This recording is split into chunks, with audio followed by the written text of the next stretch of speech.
जो इस लोक में दूसरे का मांस खाते हैं,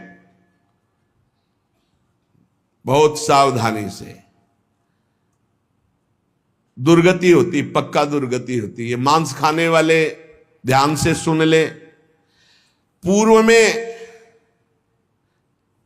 जो किसी भी पशु का मांस खाते हैं उनको तो पहले नरक का दंड मिलेगा, फिर वही पशु बनेंगे, वैसे काटे जाएंगे। और जो ज्यादा पशुओं का मांस काट के खाते हैं तो उनके घर में घटना भी हो जाती है, कोई न कोई विनाशकारी घटना घटेगी। पूज्य श्री भाईजी महाराज हनुमान प्रसाद पोद्दार जी ने एक प्रसंग में बताया कि एक परिवार था जो बकरा और मुर्गी इनको घर में लाता और काट करके खाता। उनके 3 बालक थे, एक 4 महीने का था, एक 3-4 साल का था और एक 12 वर्ष का था। वो रोज देखता 12 वर्ष वाला कि ऐसे वो में कर रहा, उसको काट रहे हैं और फिर वो बनाया जाता, खाया जाता है। तो एक दिन अपने छोटे भाई को ले गया, उसकी बुद्धि खराब हुई, और वही गड़ासा, और उसने कहा चलो खेलते हैं, पापा जैसे काटते हैं ना मुर्गी वैसे खेलते हैं। तो छोटा 3-4 साल का था, उसने हाँ छत में ले गया और चढ़ बैठा, जैसे चढ़ के बकरे के ऊपर मुर्गी के ऊपर, और बस वो काट डाला। और जो काट डाला तो चीख निकली तो वो अपने छोटे बेटे को नहला रही थी जो 4 महीने का, टप में ऐसे खड़ा करके, और वो छोड़ करके भागी ऊपर। तो टप में जितना पानी था वो बच्चा गिर गया, उसकी हिम्मत तो उठने की थी नहीं, वो वहां मर गया। और जब ऊपर गई उसका, अरे दुष्ट तूने काट दिया, तो छलांग मार गया भय से, वो नीचे आके गिर के मरा। पूज्य भाई जी ने तो विस्तृत में लिखा है कि इन मांस खानों वालों के परिवारों का बहुत बुरी तरह नाश होगा, और जब ये मरेंगे तब नरक जाएंगे, और फिर जब जन्मेंगे तब ये फिर वही बकरा बकरी बनेंगे, काटे जाएंगे। होश में रहो, समय आने दो, कर्म अवश्य में भोक्तव्यम, तुम्हें भुगाएगा, रो नहीं पाओगे। एक आगरे से आते थे तो उनका नाम मुश्किल है छोड़ पाना, बड़ी मतलब एक जैसे होता है ना रंगबाजी से, आपका आदेश तो उसी का मुश्किल है छोड़ पाना। तो बढ़िया स्वर्णिम उसकी पट्टे की घड़ी और बढ़िया नक्शे से, हर दांत बता रहे थे कि हर समय पान खाते रहते हैं। 2-3 महीने में झांझरी फिर गई थी। कैसे? कैंसर डॉक्टर ने बता दिया, मुश्किल है अब छोड़ना, शरीर छूटेगा। मर गया, मुश्किल है तो शरीर ही छूट जाएगा। इसका शरीर छूटना तो मुश्किल नहीं है, क्योंकि मरण धर्मा शरीर है। होश में पूरा परिवार नष्ट हो गया। जो यहां दूसरों के मांस को खाते हैं तो बड़े बड़े हाथियों से उनको पहले कुचलाया जाता है, चिरवाया जाता है, फिर कोल्हू में पेरा जाता है। बढ़िया आनंद लो। यहां जो कर रहे हो इसका बहुत लंबा हिसाब होगा। लोग सोचते हैं कि ये गप है, 5 मिनट में हिंसा की आजीवन कारावास, लाखों जुर्माना। तुम्हें यहीं से अनुमान लगा लो, यहां तो बहुत छोटा हिसाब किताब है, वो तो अनंत ब्रह्मांडों का हिसाब किताब है। आप विद्धास्तु यैर्वेदा वन्यास्य हिताग्नि भी ता इमे शैल श्रृंगाग्रात पात्यंदी धा पुनः पुनः। जो अपने पूर्वजों को पिंडदान नहीं देता, हवन नहीं करता, शास्त्र मर्यादा के अनुसार नहीं चलता, जो बिना पाणी ग्रहण किए व्यभिचार करता घूमता रहता है, ऐसों को बड़े बड़े ऊंचे पर्वत से नीचे खोपड़ी के बल फेंका जाता है। और जब नीचे गिरता है तो बड़ी बड़ी विषैली चींटियां चिपक जाती है और काटती है। अब और सावधानी की बात, जो पापी पुरुष के द्वारा दिया हुआ दान लेता है, स्वीकार करता है, पापी होश में ये रुपए की गड्डी नरक पहुंचा देगी। जो पापी पुरुषों द्वारा दिया हुआ दान लेते हैं, चाहे वो यज्ञ कराने के लिए, चाहे वो किसी भी कार्य के लिए, उन मनुष्यों को पत्थर के भवन में छोटे से ऐसे गैसील, बिल्कुल गैस ऐसी जहरीली, उसमें कीड़े की तरह उन्हें बंद कर दिया जाता, बाहर से कोई वायु नहीं, बंद। अब कितने हजार वर्ष, कितनी घबराहट है। अब सोचो, पत्थर के छोटे छोटे ऐसे भवन, उनमें गैस भरी हुई जहरीली, उसमें बंद कर दिया गया। दशांश लिया जाता धर्मात्मा पुरुष का, दशांश दान है धर्मात्मा पुरुष का, 100 मेहनत से कमाए। अब अगर तुम 10 रुपए दान कर दोगे तो बहुत बड़ी बात हो जाएगी। एक गरीब आदमी बड़ी मेहनत से अपना पेट पालता था, तो एक किसी व्यापारियों के संग में था। तो सब व्यापारी बड़े बड़े अपने अच्छे पदार्थ भोजन के, वो खिचड़ी लाया था घर से, कहीं यात्रा में था। उसका नाम भोला भी था, भोला एक किसान आदमी। तो अपनी थाल में रख के पानी भरने के लिए गया, इतने में कुत्ता आ गया। एक कुत्ता खा, वो दूर बैठ गया, कुत्ते को खा दिया। सब व्यापारी उसका मजाक उड़ा रहे थे। फिर अपनी थाल ली, मांझ करके रख दिया, और जो जल था उसी को पी लिया। रास्ते में जा रहे थे, एक भयानक ब्रह्म राक्षस प्रकट हुआ।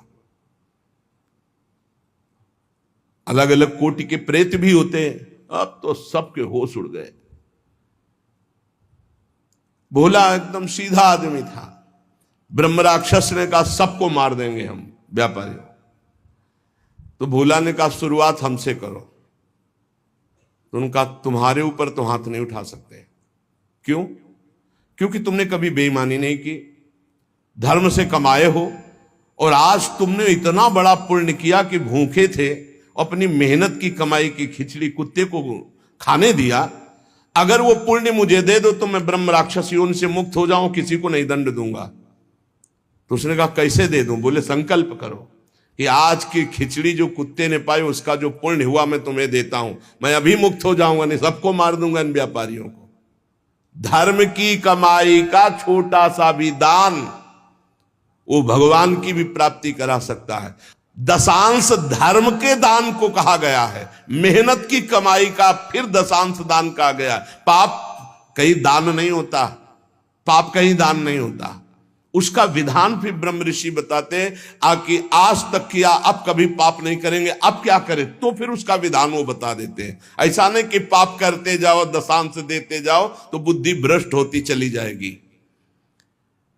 जो ये बहुत बड़ा अपराध है, उपकार करने वाले का अपकार कर देता है। कृतज्ञता, कृतज्ञ होना चाहिए। आपके लिए किसी ने उपकार किया, आपको आपका हित किया, आपके संकट में सहयोग किया, तो जीवन भर वो जब दृष्टि में आ जाए तो थोड़ा कृतज्ञ होना चाहिए। ऐसा नहीं कि उसका अपकार कर दो। जैसे गुरुदेव ने मंत्र दिया, उपासना दी, तुम्हारा उपकार किया। खोटी बुद्धि वाला जो कृतज्ञ नहीं रहता, उसको यहां तप्त कुंभ नामक नरक में गिराया जाता है। ये बहुत दुख देने वाला है, ताप ही ताप। और इसमें 80 पत्रवन नरक में जैसे तलवारें हैं, ऐसे किनारे किनारे तलवारें हैं। जिधर ये होता उधर तलवार घुसती, बार बार इसको पीड़ा होती है। फिर उसे अगले कालसूत्र नामक नरक में डाला जाता है। विश्वासघाती, गुरुद्रोही, मित्रद्रोही, इनका उद्धार बहुत मुश्किल होता है। ये यहां नरक में भोग करके भी जब जन्म लेते हैं तो कोढ़ी, दुष्ट स्वभाव वाले, सर्प आदि ऐसी योनियों को प्राप्त होते हैं। यहां जो किसी का सोना चुरा लेते हैं, यहां जो शराब पीते हैं, उन महापापियों को यहां लाया जाता है। और जो शराब पीते हुए गला हुआ लोहा उनको पिलाया जाता है। ए भैया, शराबी जो पिए हो तो बंद कर दो आज से, नहीं आगे इंतजाम कुछ और है। हाँ, जलता हुआ लोहा पिघलता हुआ पिलाया जाएगा, मरोगे है नहीं, बहुत होश में।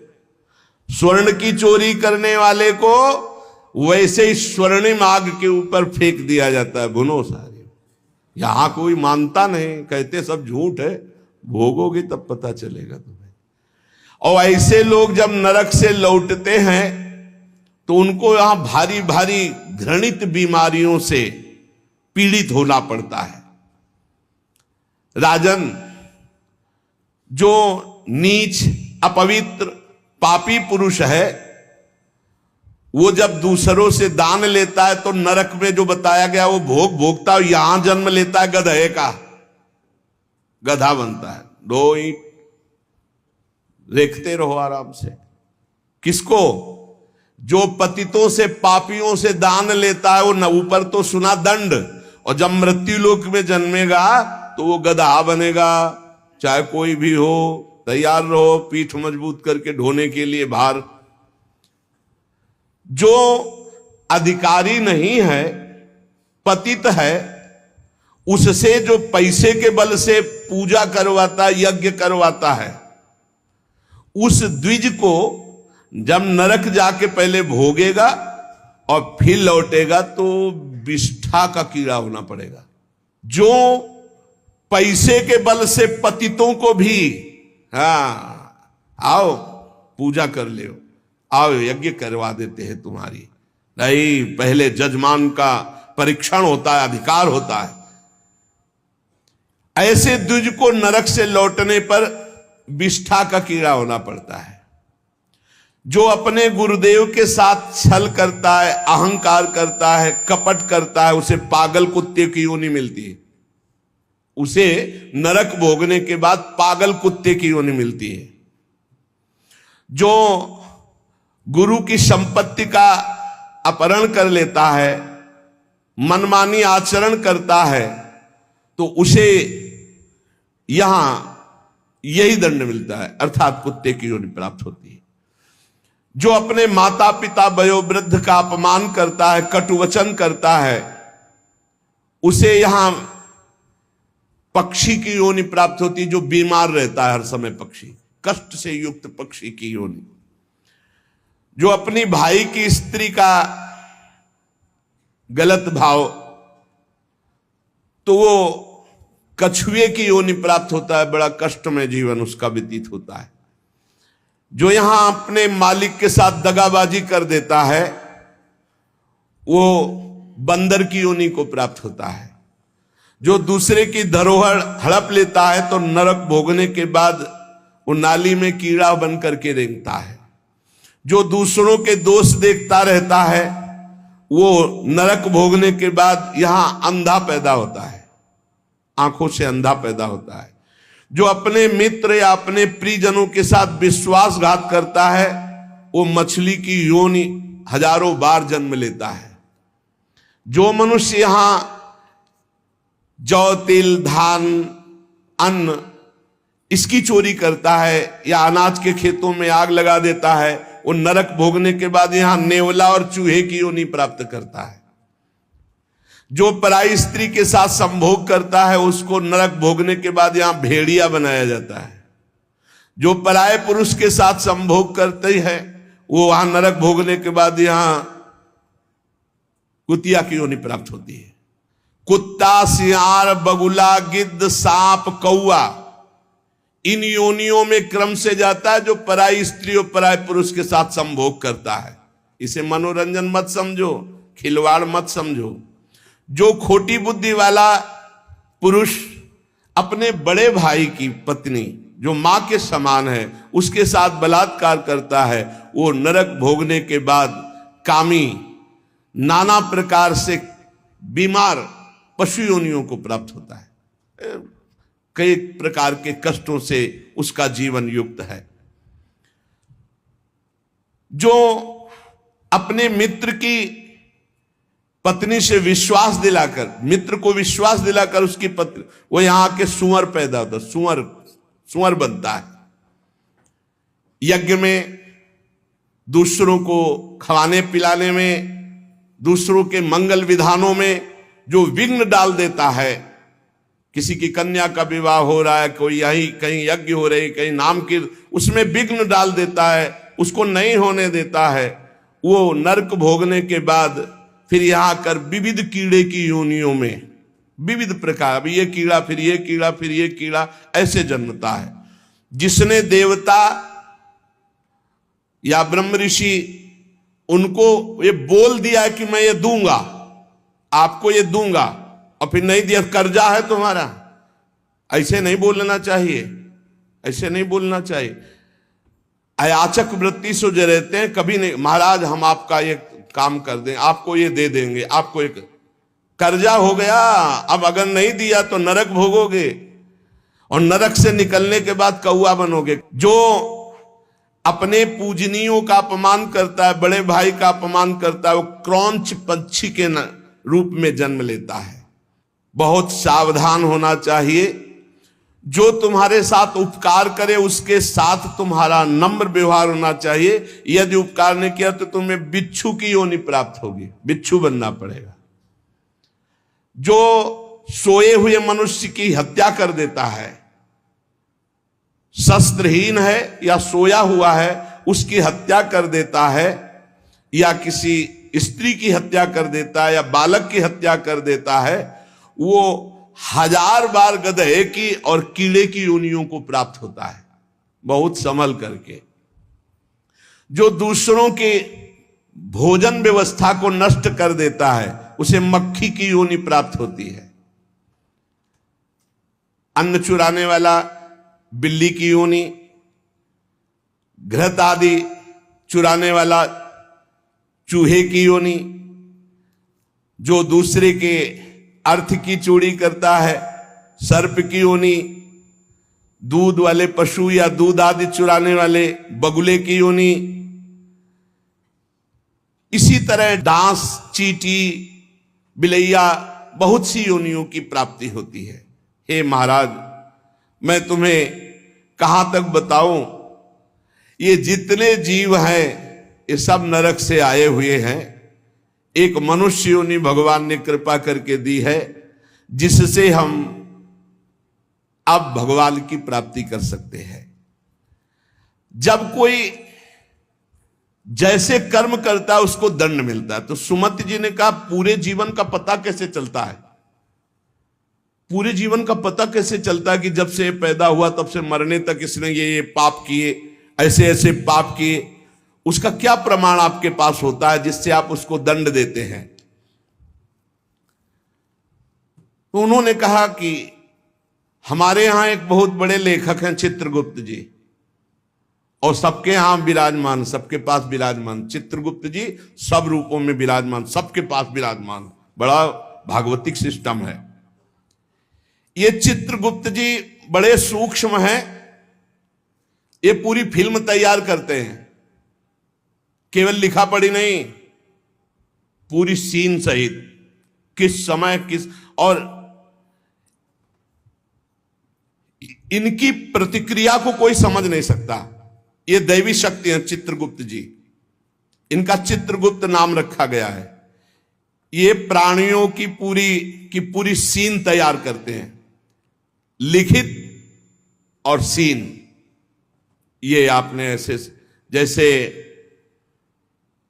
महाराज मांडव्य जी जब सूली की नहीं कटी, आपको कई बार सुनाया है, तो यमराज जी के पास गए और उन्होंने कहा कि हमने कौन सा पाप किया जो आपने हमको ऐसी सजा दी? तो कहा देखो, तो उनको दिखाई देने लगा मानस पटल पर कि उन्होंने तितली की गुदा में बंबूल का कांटा डाल के छोड़ दिया था, तो उनकी गुदा में सूली काट दी गई, निकली नहीं।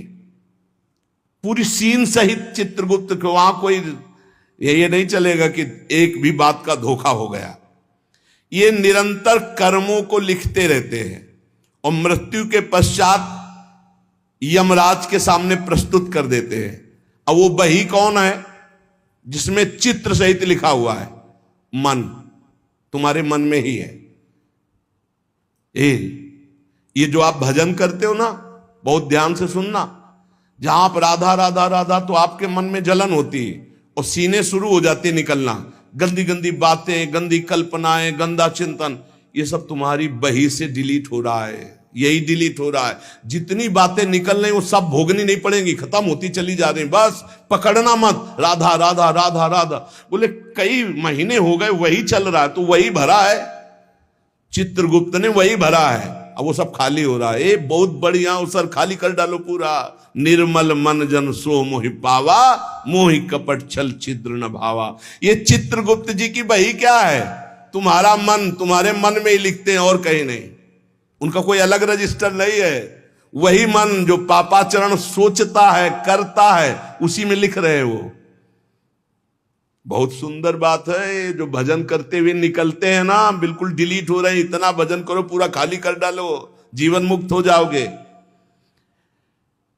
कार्यों का जो भी लेखा जोखा चित्रगुप्त जी लिखते हैं, उसी के अनुसार फल मिलता है। ये चित्रगुप्त जी वास्तव में हमारे अंतर मन में लिख रहे हैं बैठे हुए, जो निरंतर हमारे कार्यों का चित्र सहित लेख कर रहे हैं। गुप्त है, उस रजिस्टर को केवल धर्मराज पढ़ सकते हैं, दूसरा नहीं। और चित्र सहित है, इसलिए उनका नाम है चित्रगुप्त। मन रूपी रजिस्टर को कौन पढ़ सकता है? पूरा अनंत जन्मों का। जिसे सुमति जी कह रहे थे 10,000 वर्ष जन्म का मैं देख रहा हूं, तो देख क्या रहा हूं? उसी में है, तुम्हारी चिप में है, मन रूपी चिप में। इन्हें ईश्वरीय शक्ति प्राप्त है चित्रगुप्त जी को। ये सत्यनिष्ठ, कभी एक भी बात व्यर्थ नहीं लिखते, वही लिखेंगे। किसी का पक्षपात नहीं रखते। ये निष्पक्ष हर कार्य भागवती की ईश्वरीय शक्ति से सुरक्षित होकर लिखते रहते हैं। और उस लेखन को, उस घटना को जैसी हुई है, चित्र सहित अंकित कर देते, चित्र सहित। कोई चित्रगुप्त की लिखी हुई बात में परिवर्तन नहीं हो सकता। तर्क वितर्क, झूठ, किसी भी तरह की अन्य घूस व्यवस्था चित्रगुप्त से नहीं चलती, क्योंकि वो गुप्त है। वो गुप्त है तो कोई तुमसे परिचय नहीं है, वो लिख हो ही रहे बैठे।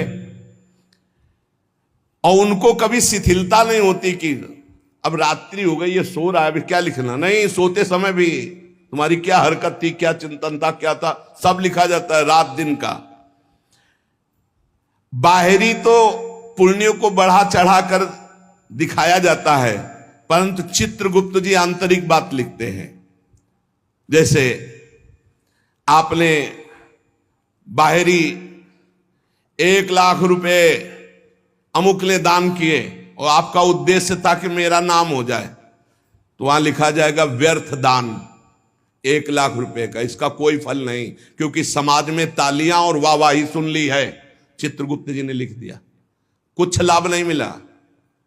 और 1,00,000 रुपए ऐसे कि कोई जान नहीं पाया, और साधु सेवा, भगवत सेवा, गौ सेवा चुपचाप, किसी ने नहीं जाना। अब वो लिख दिया गया, ये दान इनका सार्थक है। अरे बहुत नाटक होते हैं डोनेशन लेने के, बहुत नाटक होते हैं। गुप्त दान होगा तो चित्रगुप्त लिखेंगे, नहीं तो जीरो, कोई उसका फल नहीं है। ये जो यश कीर्ति माइक से और जो छपवा देते हैं ना, पेपर में भी निकलवा देते हैं, अब जितने पढ़े वो सब डिलीट होता चला गया उनका पुण्य। यही तो नहीं समझ रहे। यहां जो अधिकार पदों में हैं, जो घूस लेते हैं, वो सब लिखा जा रहा है। ये न समझो कोई है बड़ा अधिकारी, वो ऐसी जगह गिरा के तुम्हें फंसा देगा कि फिर तुम्हारा अधिकार काम नहीं चलेगा।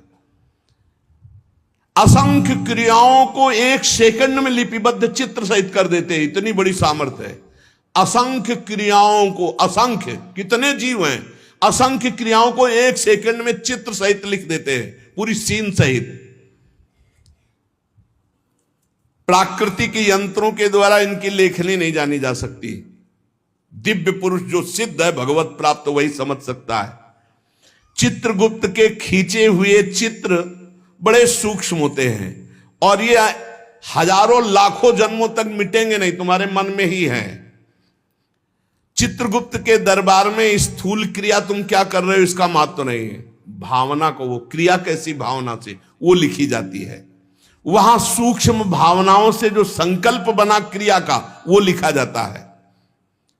गुप्त मन में एक भाग में ये लिखा पड़ी होती है, एक भाग में क्रिया का संकल्प बनता रहता है। दान, यश, कीर्ति, तपस्या, अगर ये बाहरी दिखावे के लिए है तो जीरो, वहां लिख दिया जाता है।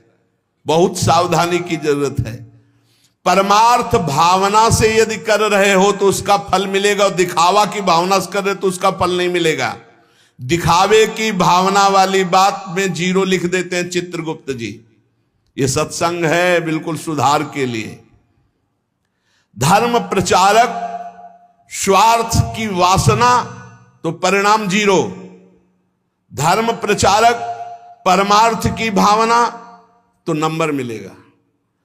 किसी को सहयोग देना और अपनी धन्यवाद कहलाने के लिए नंबर 0। सहयोग करना, उसका मंगल हो, नंबर आ जाएगा। संसार में बाह्य रूप रेखा का मूल्यांकन संसार करता, चित्रगुप्त नहीं। चित्रगुप्त जी देखते हैं कि ये जो दान किया ये अपनी चर्चा चाहता है, ये धर्मध्वजी है, ये अंदर धर्म नहीं है। तत्काल लिख दिया इसका दान व्यर्थ, इसकी कार्य प्रणाली व्यर्थ, क्योंकि इसका चिंतन प्रचार प्रसार जो भी हुआ उसमें यश कीर्ति था। अंदर के भाव को देखते हैं। केवल गुप्त विचार को चित्रगुप्त ही जानते हैं और वही उसको लिख देते हैं। भावनाओं के पीछे तुम्हारी क्रिया होती, पहले भावना, उसी भावना को चित्रगुप्त लिखते हैं। एक गरीब आदमी ने बड़ी मेहनत से कमाकर बहुत दैन्य होकर के 10 रुपए दान किए। उस 10 रुपए के दान के बराबर धनी आदमी का 10 करोड़ रुपया भी नहीं होगा। लेकिन वो गरीब आदमी जो सकुचा करके मुझ गरीब के पास क्या, और 1 रुपया 10 रुपया दिया। इसीलिए हमने देखा बड़े संतों को कि अगर किसान और गरीब आदमी 100 200 500 भी चाहते, लाओ लाओ, और बड़े प्यार से ले लिया। और वहीं 18-20 लाख MLA दे रहे थे तो उनको जाओ नहीं। ऐसे हमने देखा, बड़े गुरुजनों को देखा जो पूर्व में संन्यास मार्ग में थे। क्यों? क्योंकि वो मेहनत से कमाया हुआ, दैन्य होकर के खून पसीने की कमाई वो दे रहा, वो भजन करवाएगा। बहुत सावधानी की। चित्रगुप्त जी दिव्य दृष्टि संपन्न है। वो सबकी सूक्ष्म गुप्त मानसिक, वहीं से सारी क्रियाएं होती हैं, संकल्प से वो सब लिखते रहते हैं। अतः मनुष्य जन्म मिला है, सब प्रकार के बाहरी बनावटों से बचकर सच्चे मार्ग से चलकर भगवान की प्राप्ति इसी जन्म में की जाए। पूज्य भाई जी महाराज ने कहा प्रारब्ध बदल नहीं सकता। ये लोगों का प्रश्न रहता है कि ये भजन करने वाले साधु महात्मा या धर्म से चलने वाले इतना कष्ट क्यों पाते हैं? तो उनका संचित कर्म भस्म हो जाएगा, क्रियमाण निष्फल हो जाएगा, अकर्म हो जाएगा। लेकिन प्रारब्ध उनको भी भोगना पड़ेगा। प्रारब्ध ना तो किसी संकल्प विकल्प अनुष्ठान से काटा जा सकता है, उसको भोग के ही काटा जा सकता है। प्रारब्ध का विनाश नहीं हो सकता। प्रारब्ध ना काटा जा सकता है ना बदला जा सकता है। प्रारब्ध केवल भोगा जा सकता है। बहुत ध्यान से सुनना। परंतु यदि अधिक भजन हो जाए प्रारब्ध से, प्रारब्ध है मानो 50 और भजन हो गया 100, तो नवीन प्रारब्ध की रचना हो जाएगी तुम्हारा कि अब इस जन्म में तुम्हारा कल्याण हो जाएगा, तुम आगे सुख प्राप्त करोगे, तुम उत्तम लोकों को जाओगे। लेकिन पूर्व प्रारब्ध तुम्हें भोगना पड़ेगा। और अगर इतना भजन हो जाए कि पूर्व प्रारब्ध को मिटा दे तो फिर भजन का मतलब क्या रहा? प्रारब्ध मिटा दिया, शरीर छूटा, लाभ तो मिला नहीं। इसीलिए भजनानंदी कभी अपने प्रारब्ध को नहीं मिटाते, प्रारब्ध को भोग लेते हैं और भजन के बल से भगवान को प्राप्त होते हैं। प्रारब्ध में जैसे लिखा हुआ है कि तुम्हारे संतान नहीं होगी और आपने पुत्रेष्टि यज्ञ करवा दी, बहुत उत्तम आचार्य के द्वारा, मंत्रों के द्वारा, और सिद्ध आपकी यज्ञ हो गई, तो नवीन प्रारब्ध की रचना हो जाएगी। प्रारब्ध में लिखा पुत्र नहीं होगा लेकिन पुत्र हो जाएगा। लेकिन प्रारब्ध में लिखा कि तुम्हें कुष्ठ भोगना पड़ेगा, तो इसके लिए नहीं, इसको तो भोगना ही पड़ेगा। कुछ प्रारब्ध ऐसे है, जैसे आपका प्रारब्ध बहुत बुरा भोगने का है और कोई ऋषि मुनि संत महात्मा आप पर प्रसन्न हो गया, तो नवीन प्रारब्ध की सुख संपादन की व्यवस्था हो जाएगी। या वरदान दे दे वो, या आपने बहुत कोई यही तमंगल कर दिया और बड़े सुखी हो और वो साप दे दे, तो वहीं से नवीन प्रारब्ध रचना हो जाएगी, वो अब नष्ट होना शुरू हो जाएगा। आपके प्रारब्ध में नहीं था नष्ट होना, लेकिन वो तपोबल से युक्त है, वो नवीन प्रारब्ध रच देंगे, तुम्हारा बुरा या तुम्हारा भला। देखने में बुरा लगेगा, लेकिन आज तक किसी महात्मा से किसी का बुरा नहीं हुआ। वो शाप दे दिए हैं, वो उनको किसी भी योनि में भेज दिए, लेकिन भगवत साक्षात्कार करा दिए। संत ते होए न कारजहारी। प्रारब्ध का निर्माण संचित कर्मों से होता है, जो संचित कर्म जमा है। इसलिए भजन करने वाले को चाहिए कि अनुकूल या प्रतिकूल जैसा प्रारब्ध आवे उसे चुपचाप भोग लो, मिटाने की कोशिश मत करो, भजन से भगवान की प्राप्ति करो। संचित भस्म हो जाए, ये नरकों की दुर्गति से बच जाओ।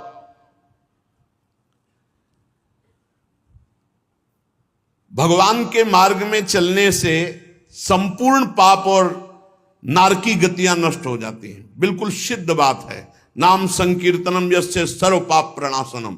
ये जो आज आपने सारी चर्चा सुनी, इस चर्चा में जितने दंड विधान सब पे पोछा लग जाएगा यदि राधा राधा राधा कृष्ण कृष्ण कृष्ण हरि हरि जपोगे। इसीलिए हम हर प्रश्न का उत्तर नाम देते, नाम, क्योंकि नाम के समान नाम है। इससे बड़ा कोई साधना नहीं, इससे बड़ा कोई दान नहीं। बस बचते रहो, कहीं कोई ऐसा कर्म न बन जाए जो तत्काल तुम्हारे प्रारब्ध को बदल दे और बुरा प्रारब्ध ले आवे। साधु अवज्ञा तुरत भवानी, कर कल्याण अखिल के हानि। साधु वैष्णव भगवत भजनानंदी जनों से थोड़ा डर के रहो कि कहीं इनके दिल को हमारा वचन, हमारी चेष्टा दुखद ना हो जाए, कहीं कोई हम इनकी निंदा न कर बैठे, कहीं कि इनका अपराध। साधु एकमात्र ऐसा है, वैष्णव साधु भगवत भजन करने वाला, कि तुम्हारे सारे सुकृतों को एक पल में नष्ट कर सकता है। भक्तन निंदा अति बुरी भूल करे जिन कोय, किए सुकृत बहु जन्म के छिन में दारे खोए। भगवान का नाम कीर्तन, भगवान की कथा में बड़ी अपार सामर्थ्य है। एक भयंकर प्रेत एक कथावाचक कथा करके जा रहे थे, तो रास्ते में भयंकर प्रेत प्रकट हो गया। बार बार इधर उधर उधर प्रकट होता। कई बार घटना ऐसी देखी है, आंखों देखी है। वो तभी समझ में आता प्रेत है जब कभी इधर कभी इधर, कभी सामने कभी पीछे कभी आगे। अब वो तो एक पूर्व के समय में था, तो एक हाथ में लालटेन थी संध्या के समय, एक हाथ में पोथी थी भागवत की। अब वो छू सकता नहीं था, बार बार भयावह रूप रखता। उन्होंने कहा कि हमें लग गया है पता कि आप अधोगति को प्राप्त कोई जीव हो, प्रेत योनि को प्राप्त हो। थोड़ा तो डर लग रहा है हमें, पर हमें तुम छू नहीं सकते हो, क्योंकि मैं नाम जपता हूं, मेरे साथ भागवत है। प्रेत ने आए समीप आकर कहा कि डर नहीं लग रहा तो अब मैं तुमसे बात करता हूं। मैं तुम्हें तंग करने नहीं आया। और रोने लगा। मैं अपना उद्धार कराने आया हूं। तुम पिता के समान हो, जो नाम जप करता है, भगवत चर्चा करता है, वो सारे चराचर को पुत्र के समान प्यार करता है। मैं भी तो आपका पुत्र हूं। मैं दुर्गति को प्राप्त हो गया हूं। आज तक मुझे ऐसा कोई दिखाई नहीं दिया जिससे मेरा कल्याण होता। आज आप दिखाई दिए जिससे मेरा कल्याण होगा। मैं बुढ़वा नाम का प्रेत हूं, जो पानी में ही रहता हूं पर पानी नहीं पी सकता हूं। बड़ी दुर्गति होती है। इसी तालाब में रहता हूं, रास्ते से निकलने वालों को देखता रहता हूं कि कोई ऐसा निकले जो मेरा उद्धार कर दे। मैंने कभी किसी का प्रेत योनि में कुछ नहीं बिगाड़ा है, परंतु अब मेरा चैन हट गया। अब बहुत व्यथा, बहुत कष्ट हो रहा है। हरिनाम या हरि कथा दो से ही मेरा उद्धार हो सकता है। और रो रो करके दूर से ऐसे गिर पड़ा चरणों में। तो उन्होंने कहा अगर ऐसी बात है तो आज आप चैन से जहां चाहो रह लो। कल से मैं अपने घर में आपको निमंत्रण देता हूं आना, और घर में ही हम 7 दिन भगवान की कथा कहेंगे, तुम्हारा कल्याण हो जाएगा। और हर कथा की शाम को नाम कीर्तन तुम्हारे लिए करेंगे। पंडित जी ने उसके प्रारब्ध को नष्ट कर दिया। 7 दिन की कथा, 7 दिन का नाम कीर्तन, वो बुढ़वा प्रेत भगवान के धाम को गया। जैसे 7 दिन की कथा धुंधकारी को परम पद। भगवान का नाम और भगवान की कथा ही नारकी योनियों से बचा सकती है। इसलिए सबसे प्रार्थना है, जितना बने राम कृष्ण हरि जपो, राधा राधा जपो। जहां कहीं भगवान की कथा सुनने को मिले विशुद्ध, वहां कथा सुनो। अगर बन जाए तो दूसरे का हित करना, कभी पाप मत करना, क्योंकि ये पाप निश्चित भोगना पड़ता है, बड़े बड़ों को भोगना पड़ता है। अवश्य में भोक्तव्यम कृतम कर्म शुभाशुभम। इसलिए डरते रहो कोई पाप न हो, और खूब नाम जप करो, भगवान नाम कीर्तन करो, दूसरों का मंगल करो, दूसरों की सेवा करो। परहित सरिस धर्म नहीं भाई, पर पीड़ा सम नहीं अघमाई। जो दूसरों को दुख देते, बहुत पाप बोझा लाद करके फिर नरक जाते हैं। इसलिए खूब नाम संकीर्तन करो, भगवत चर्चा करो, नाम जप करो। शेष चर्चा आगे। श्री राधा वल्लभ लाल की।